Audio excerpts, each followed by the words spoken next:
با کسانی از کفار مبارزه کنید و با کسانی از کفار بجنگید که به شما نزدیک‌ترند. این امر خداونده.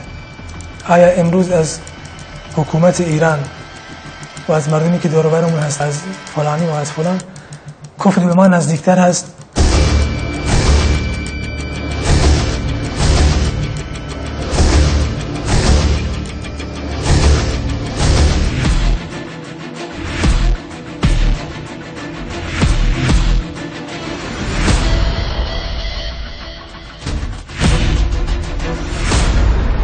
تعریف ایمان رو اینجوری میکنن، میگن ایمان تمام چیزهایی که خدا به اون امر کرده، اگه کسی انجام نده کافره. تمام چیزهایی که خدا ازش نهی کرده، کسی انجام بده کافره.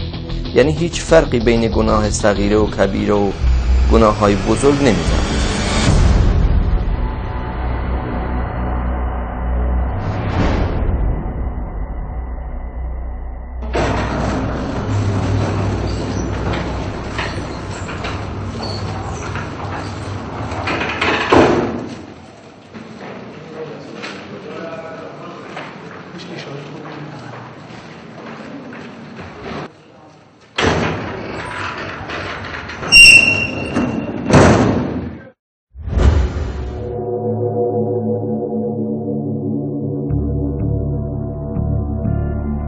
حملات تروریستی در ایران توسط گروه‌های مختلفی صورت می‌گیرد که هرچند از نظر فکری با هم متفاوتند، اما هدفشان یکی است: افزایش قربانیان و ایجاد رعب و وحشت.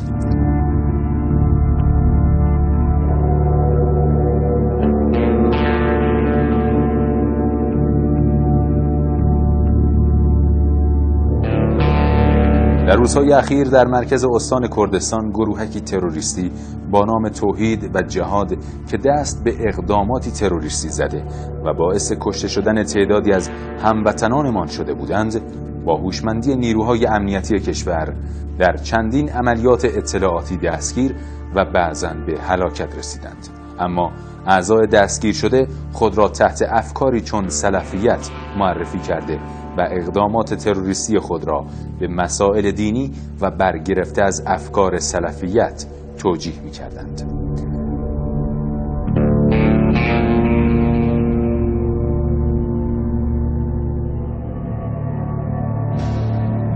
در یه تعریف خود سلفی از کلمه سلف اومده به معنی گذشته های صالحه.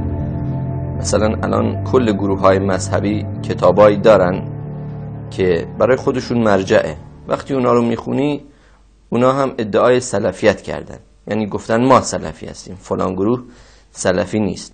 اونا هم منظورشون اینه که ما طبق قرآن و سنت و وقتی میخونیم در تفسیر این آیات مراجعه میکنیم به گذشته های صالح خودمون.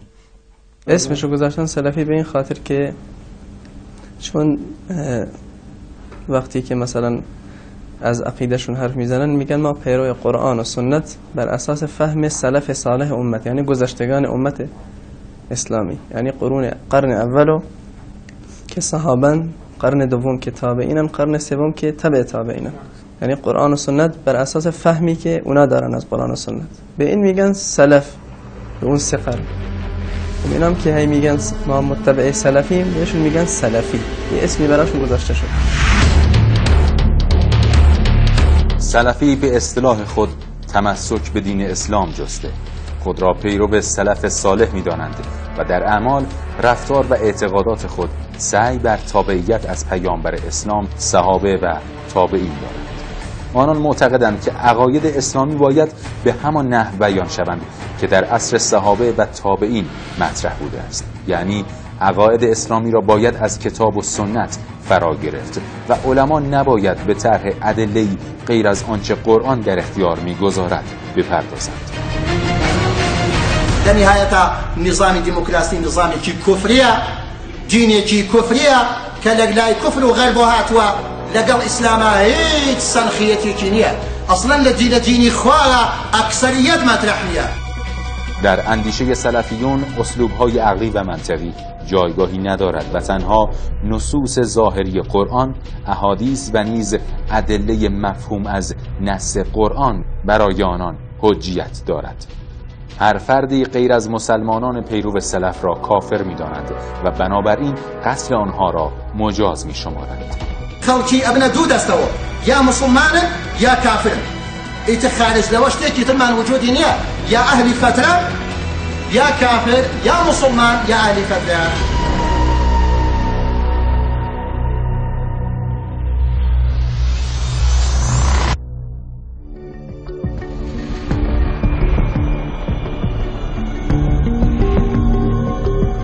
سلفیت بر اساس عقیده سلفیت یعنی فقط خود سلفیت مورد قبوله، یعنی فقط سلفیتی که روی پل صراط مثلا میتونه مستقیم بره نیفته تو جهنم. بعضی توجیه ها هستش، توجیه های آیه قرآنی یا حدیثی برای ما می آوردن که به این نتیجه میرسیم که اون کارو بکنیم. ما هم دیگه وقتی میگی سلفیت یه تعصب پیش میاد، وقتی این تعصب دیگه شدی سلفیت، تعصب پیش میاد برات، دیگه نمیخوای حرف هیچ کی رو گوش بدی. وقتی امجاز به این عقاید میشدیم، دوران قبل از سلفی شدن خودمون رو دوران جاهلیت میدونستیم. با آشنا دوستان، کسانی هم که عقاید سلفیت رو قبول نداشتن، الان براءت میکردیم، ازشون دوری میکردیم و حتی تکفیرش هم میکردیم. فقط این عقیده سلفیته که مورد قبول خداوند و رسولش مثلا قرار میگیره و فرقی هم نمیکنه که شیعه باشه چه سنی. و شیعه هم که در نظر اصلا سلفیت کافره دیگه. سنی هم یه بعضی وقتایی مثلا تو تکفیرشون کمی آهسته‌تر تکفیرشون میکردیم، ولی در کل هر کسی که عقیده سلفی رو میگفتن براشون توضیح میدادیم یا اصلا قبول نداشتن و یا بر خلافش وای میسادن، اونا هم تکفیر میکردن، فرقی هم نمیکرد. اونا هم همین مثل نظامی های تشیع بودن. یه روزی هم برای علیه اونا عملیات انجام میدادن که انجام هم شده. از جمله این عملیات تروریستی، ترور دو شخصیت مهم اهل تسنن، ماموستا برهان عالی و ماموستا شیخ الاسلام بود. ماموستا برهان عالی یکی از علمای دینی بود که در ماه مبارک رمضان در جلوی درب خانه‌اش به ضرب 2 گلوله به شهادت می‌رسد. تروریست ها که 2 نفر بودند، ابتدا وی را با سوالات شرعی مشغول کرده و با ضرب 2 گلوله او را به شهادت می‌رساندند. نکته در اینجاست که ترور وی بدون هیچ برنامه‌ریزی قبلی صورت گرفته بود. 21 بود. وقتی برگشتن ساعت 1 شب، یه سجده شکر رفتن با عرفان یه بچه بود. گفتم چیه؟ گفت زدیم. گفتم کیو زدید؟ گفت برهان عالی رو زدیم. گفتم چرا؟ گفت فرهاد اینجوری به ما گفته بود. گفت به ما گفته بود که مثلا برید این کارو بکنید. حالا چه جوری این رمزو بهش داده بود، بالاخره همدیگه رو میدیدن. اونجا من بهش گفتم، چون احتمال اینو میدادم که اسلحه پیشش باشه، این احتمالو میدادم چون که تازه از کاری اومد یا اونو مخفی کرده بود. ولی خب زیاد نمیتونستم سوال کنم، چون دیگه کارهای گروهی اینجوریه، تو نمیتونی زیاد سوال کنی یا پیگیر بشی این از کجا آمده، این چیه تو جیبت، یا بالاخره این مسائل دیگه. منم گفتم کشتی؟ گفت آره. گفتم کلا یعنی مرد یارو؟ گفت آره. گفتم چه جوری؟ گفت ما رفتیم جلوی منزل و صداش کردیم و به بهانه سوال 2 تیر زدن به سرش و فرار کردیم با عرفان. حتی اصلا جدا شده بودن تو خونه، دوباره به هم رسیدن. بعد من بهش گفته بودم خب باشه، برهان عالی مگه قرار بود ترورش کنید؟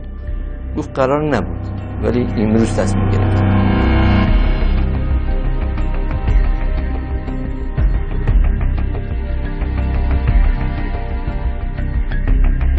ترور ماموستا شیخ الاسلام دومین ترور بود. این مرجع اهل تسنن یکی از نمایندگان خبرگان رهبری بود که به دست این گروهک تروریستی به شهادت رسید.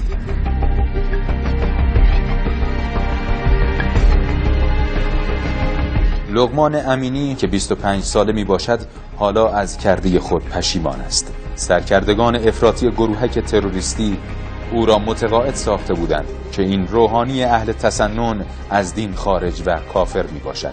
در نتیجه ریختن خونش واجب و در راستای جهاد در راه خدا می باشد.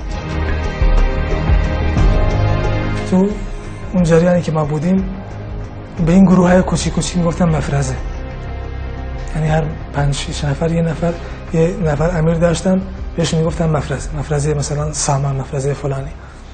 مفرزه سامان مفرزه ما بود، امیر گروه ما اسمش سامان بود. شورای فرمانده گروه و هیئت شرعی گروه در موردش تصمیم گرفتن که ایشون مرتد هستن، از دین خارج شدن، کافرن و خونشون حلاله، باید کشته بشن. و اگه کسی بتونه ایشون رو بکشه ضربه بزرگی به کفر زده و خدمتی بزرگی به اسلام کرده. بعد گفتیم کی گفتن یه گفتیم امام موسی تو مسجد سید قطب سنندج تو بالاتر از میدان امام شافعی. امام موسی اونجا هست، اسم امام موسی شیخ الاسلامه. بعد تو مجمع تقریب مذاهب این از دیدگاه سلفیت بازم کفر، چون تقریب مذاهب یعنی به دیدگاه سلفیت جمع کردن همه ادیان رو درست کردن یه دین تازه، یعنی دین جدا از دین اسلام، دین جدا از دینی که محمد صلی الله علیه و سلم برای اون اومده. بیاین دارن یه دین تازه رو درست میکنن. اصلا فرقه های دیگه اسلامی به غیر از سلفیت چیزی ندارن که با هم جمعش بکنن تا یه چیزی به نتیجه‌ای برسن و این هم از دیدگاه سلفیت کفره. بعد سامان گفت که شورای فرماندهی گروه تصمیم گرفته که این کار انجام بشه و امیر گروه هم، امیر اصلی گروه هم دستور داده که این کار انجام بشه. وسایلی و موارد دیگه هم که لازم بوده مثل اسلحه و چند تا یه خشب اضافه و چند تا گلوله و یه موتور اینا رو همه تهیه کرده بودن که کار انجام بشه. بعد گفتن که من این کار رو انجام بدم.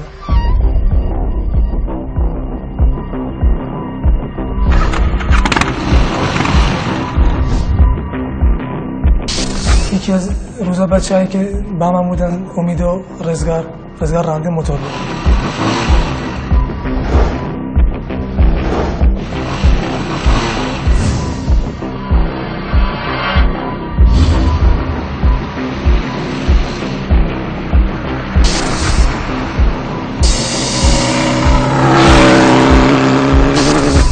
امید این وظیفهش بود. رزگارم تو یه کوچه باریک بالاتر از مسجد اونجا قرار بود اونجا معطل بشه، به محض اینکه صدای تیر اومد بیاد و منو سوار بکنه.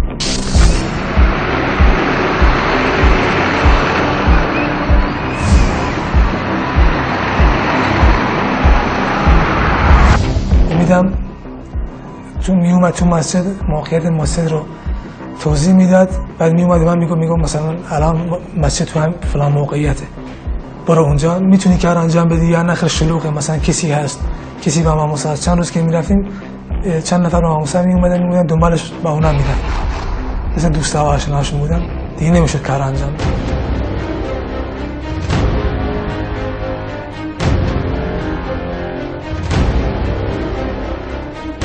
بعد من که اومدم تو مسجد دیدم امام موسی و اون کسی که بهش میگفتیم محافظش و خادم مسجد از پله‌های مسجد میومدن تو حیاط مسجد. من که اینا رو دیدم به طرف دستشویی مسجد راه تغییر دادم، رفتم اونجا و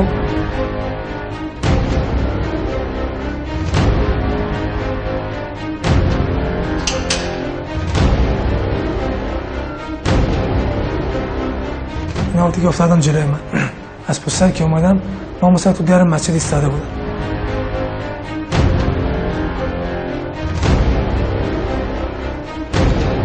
ایستاده بودن، راه نبود که من از مسجد خارج بشم. صداشون کردم، گفتم راه رو زحمت بکشیم باز بکنیم.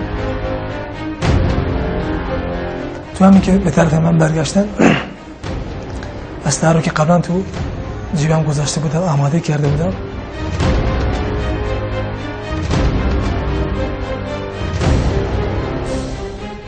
دستم کردم تو جیبم، زمین نزدم پایین، اسلحه رو در آوردم و به طرفون شلیک کردم.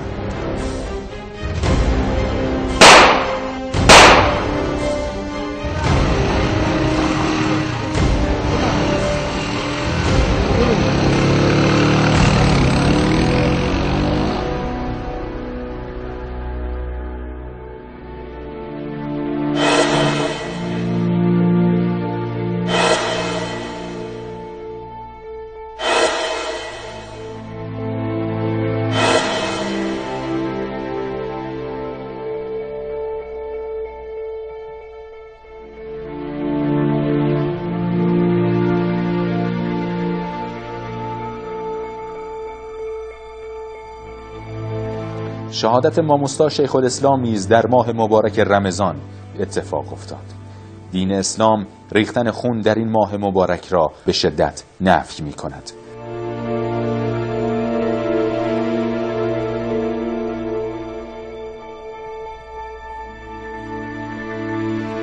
روحانیون ما سرمایه‌هایی بودند که در طی سالان متمادی به وجود اومده بودن، به دستمون رسیده بودن. پدرم 51 سال سابقه تدریس داشت، هم در حوزه علمی، هم در دانشگاه، هم در دبیرستان، چون قبلا در آموزش پرورش هم درس میدادم. خب حالا جدا از این که پدر من هست، این بحث این اصلا به جدا، ولی 51 سال سابقه علمی با یک گلوله‌ای که مثلا 100 تومن قیمتش یا هر چقدر هستش از بین بره خیلی سخته. این گروه اگه بخوایم اسمشون رو بگیم خیلی اسم دارن، ولی اون چیزی که خودشون به خودشون میگن سلفیت، یعنی اینا هم از ما اعتقادمون رو دزدیدن، هم اسممون. از نظر اهل سنت سلفیت یک اسم خیلی بزرگیه، ولی اینها از عقیده سلفیت فقط اسمشو بردن، روی حزبی گذاشتن و یک عده جوان 20 تا 25 سال خودشون فتوا میدادن، خودشون ترور میکردن، خودشون هم حکم شهادت میدادن، هر کاری میکردن خودشون بودن. متاسفانه خب در جامعه ما این افکاری که وارد میشه معمولا میره تو قشر فقیر و تفکریم که به اینها میگن، این بحث هستش که میگن اصحاب حضرت رسول در اون زمان فقرا بودن، شما هم فقیر هستید، پس هر تفکری بگید چون شما مثل اونها فقیرید پس شما هم دقیقا مثل اونها. تمامی این اتفاقات در تفکر سلفیت جهاد در راه خدا محسوب می شود. به همین خاطر نزد یکی از علمای بزرگ اهل تسنن استان کردستان رفتیم. او تمام این مسائل را تفرقه انداختن بین تشیع و اهل تسنن منطقه تحلیل می کند و همه این اقدامات را دسیسه های سرویس های جاسوسی کشورهای بیگانه می داند. ولی وقتی که در زمان پیغمبر میرفتن به جهاد این بود که برن جانشون بدن در راه مذهبشون. ما حکومت من حکومت اسلامی است. اسلامی یعنی چی؟ یعنی کسی که میگه لا اله الا الله و محمد رسول الله برادر ماست، همکار ماست، ثروت ما دارایی ما حق داره، باید بهش بدیم. ثروت من فقیر بده، فقیر احترام ثروت من بگیره. ولی این غربی ها اشتباه میکنه، خیال میکنه که ما اگر کشته بشه از ایمون ترور بشیم دین خواهیم. نه، ما کشته بهتره، آرزو داریم. شهدا آرزو میکنه خدا 1000 مرتبه شن را دوباره به دنیا برگردانه بعد شهید بشن.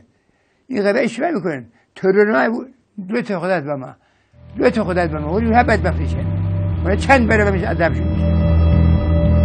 دشمنان وحدت این را دلیل تفرقه قرار داده و وحدت امت اسلامی را جزء اصلی ترین اهداف خود قرار داده و سعی در بزرگ جلوه دادن تفاوت‌ها در مسائل فقهی دارند. اما اهل تشیع و تسنن هیچ وقت از این قبیل حرکت‌ها نه حمایت کرده، بلکه بالعکس سعی بر جلوگیری از هر اقدامی نیز کرده اند. ما اگر بخوایم از هم جدا بشیم میخورن ما را، والله بالله. انگلیس، امریکا، دولت‌های راقیه متعدی متجاوز میخوان ما نباشیم. این عظمت ایران را هیچ کجا نداره. میگن باید ایران تیکه تیکه بشه، ولی با کوچیش میگن ایران هرگز جدا نمیشه. ایران اینطور چنگ به هم دادن، کرد، فارس، ترک، همه جایی کسیم و همکاریم، با هم هستیم و این وحدت تا باقی ما عظمت باقیه. این وحدت خود نخواسته از بین بره هیچ نیست.